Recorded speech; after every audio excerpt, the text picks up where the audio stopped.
પ્રાયોજક છે cancer healer centre, a new beginning. સુરતના પુણા ગામમાં લૂંટ વિથ ગેંગરેપનો મુખ્ય આરોપી પોલીસ સકંજામાં. નિકુંજ ડથ્થર ઉર્ફે બુલેટ ભીગરાડીની ભાવનગરથી ધરપકડ કરી. હવસખોર આરોપીએ 2 કલાકમાં મહિલા પર 3 વાર દુષ્કર્મ આચર્યાનું ખુલાસો. વારંવાર દુષ્કર્મ આચરતા મહિલાના પ્રાઇવેટ પાર્ટમાં ગંભીર ઈજાઓ પહોંચી છે. સાબરકાંઠાના પિલુદ્રા નજીક 2 ડમ્પરો સળગાવી દેવા મામલે 5 શખ્સો સહિત 50 લોકો સામે ગુનો નોંધાયો છે. ડમ્પર ચાલક અને ક્લીનરને જીવતા સળગાવી દેવાની અપાઈ હતી ધમકી. 5 જેટલા ડમ્પર પર પથ્થરમારો કરીને તોડફોડ કરવામાં આવી હતી. ઘટનામાં 7 વાહનોને નુકસાન પહોંચ્યું હતું.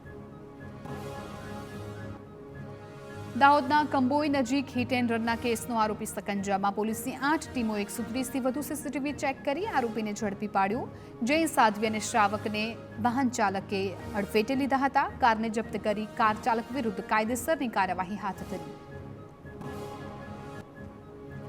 મહેસાણામાં વડસમા ગામે નિવૃત્ત સૈનિકે પત્નીની હત્યા નિપજાવી. પતિએ તીક્ષ્ણ હત્યાના ઘા ઝીંકતા 46 વર્ષીય પત્નીનું મોત નીપજ્યું.